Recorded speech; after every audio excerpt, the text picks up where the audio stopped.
If I had to ask you, Pat, what's your secret sauce to getting at such a high level of calisthenics? What would you say, apart from consistency, what would you say it is? Another thing is calmness, and I developed that a lot through meditation. You see, I was a monk before back in Thailand. Just before I moved over to the UK, I was a monk for 1 month, where Bro, literally. you've uncovered Pandora's box here. Now we've got a whole nother topic. Let's go, let's go. So the background is, right, in Thailand it is a Buddhism country, and if you're a boy, you're expected to become a monk for as long as you can. Like some people for 5 days, I was just happened to be for 1 month, and they shave your hair off, shave your eyebrows. You're not allowed to wear boxes. You're not allowed to wear shoes. And the benefit of doing this is they teach you discipline in terms of meditation, in terms of routine, in terms of fasting, praying, and gratitude. Mm-hmm. And I've learned this at such an early age. And obviously, at the time, I didn't feel the benefit. But now looking back, 14 years forward, later, I've learned a lot, so much.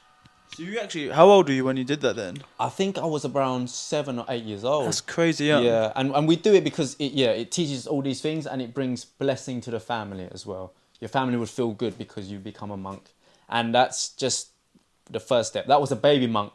So it wasn't as tough because I'm going to be a monk again soon, which is adult monk. So you'll learn like the full discipline in that aspect. I think this kind of shows the importance of instilling habits at such a young age. Yes. I mean, obviously, we say that now being a lot older, you can still instill habits at the age of 20, 30. I mean, you can even be 70 and 80, but I think, and it made me really appreciate life because at 7 or 8 years old, we'd have to get up at like 4 a.m. in the morning, we'd pray, and then we'd walk barefoot just to, because the villagers would come out in front of the house, wait for us to walk past, and they'll offer us food in return for blessing. So we just chant out like a blessing, which is like an Old Testament like words that doesn't mean anything. Like it's not like a proper word. It's like an old like hum and all that stuff.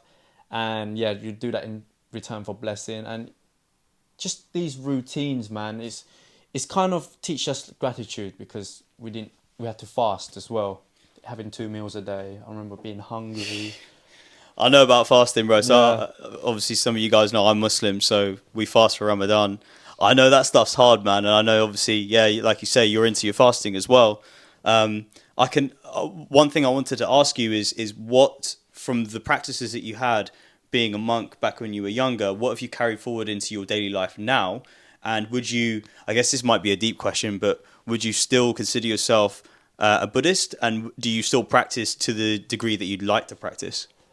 I would say I still am a Buddhist. I don't practice it at the same degree as I would if I were to live in Thailand. But I do practice meditation, which is I do like 10 minutes every day. Mm-hmm. I try to do at least 10 minutes a day, better if I can do it twice. And it's just sitting in silence with my legs crossed, eyes shut. And this can be off-putting for a lot of people because they'll get thoughts in their head.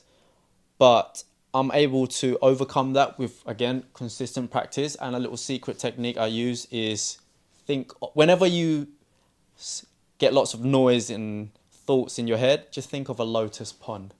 A pond with lotus in it. Observe, just lotus on the water. Observe how peaceful it is. And I sometimes see like dragonflies coming on, landing on the water, and it makes like the circle water splash. It's just, whenever my mind drifts, I bring my thought back to that. Yeah. So one interesting thing with meditation, which I've heard, is that obviously, basically what you've just described is visualization. Mm-hmm. People who are very good at meditation are very good at visualizing things. And we also know from sports that I think they've done crazy studies where they take 2 groups of people. One group of people would actively visualize themselves doing the movement. Yeah. The other group didn't. And then when it came to performing the exercise, the people that were good at the visualization outperformed them significantly. Yeah. And I mean, one word of advice, because I've kind of been in and out of meditation for years now. There's an amazing app called Headspace. I've heard of that. Our old housemate got started with Headspace, and it's literally daily challenges. I think you can start at like 2 minutes, and it makes it fun and interactive. And he got so hooked with it, he's literally quit his job.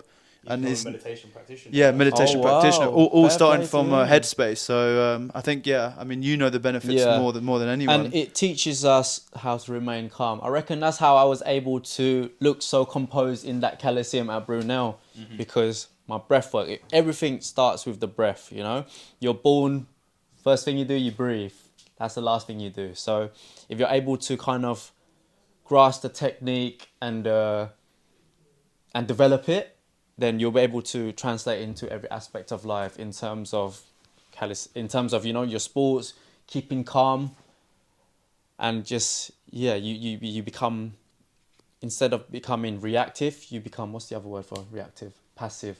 Is it passive? Passive, where you just sit back and you observe how you feel, observe your heart rate. So is that something you do? Again, bringing it back to calisthenics, is that something you would say is one of the things that people should do more of in skills like the one-arm hand? Because, you know, we've seen your one-arm handstands; they're beautiful. Thank you, bro.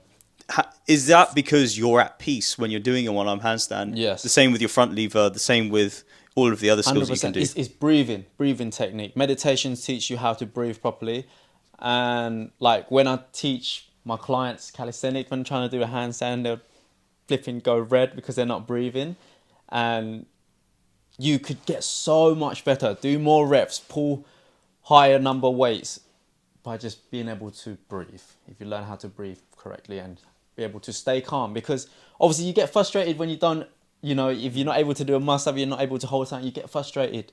And if you're able to sit back and just breathe, which can, you know, help you to calm down and just keep going.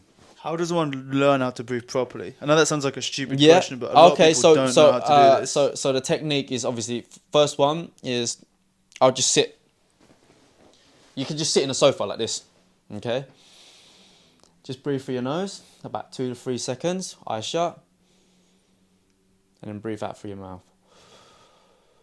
And obviously try to visualize the lotus or a rose, something that's peaceful to you.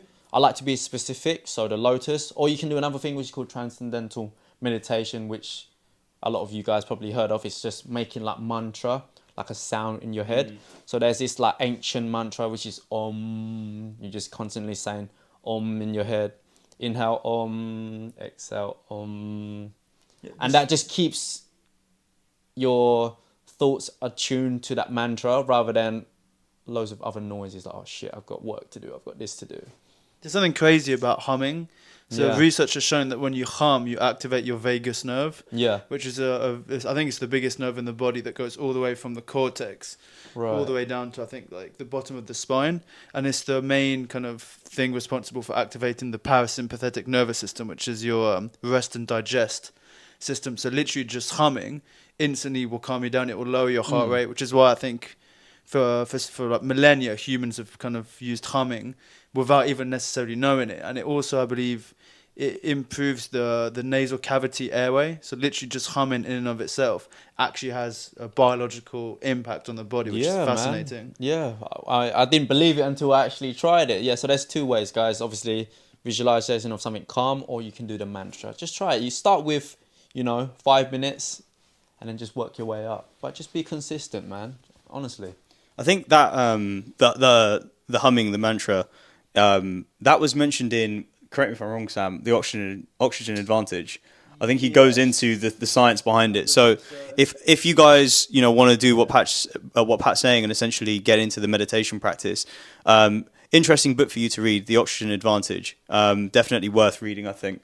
Yeah, it's an absolute game changer. Like, I mean, we can touch upon one thing very briefly. So everyone thinks in between sets, you're told kind of from a young age to do heavy breathing. So say I've done 20 burpees and I've got 10-second rest and I'm going to do it again. Everyone's going to be going, that's the complete opposite of what you want to do. People think that by doing that, you're increasing the amount of oxygen in your brain. Your brain's pretty much will always be at 98% saturation level, unless if you're at high altitude. Right. What you're doing there is you're expelling too much CO2, which everyone thinks is good.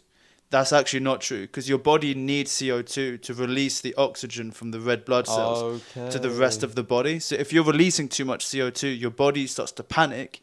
it thinks that you're starving of air, so it goes fuck, and it actually holds on to the oxygen.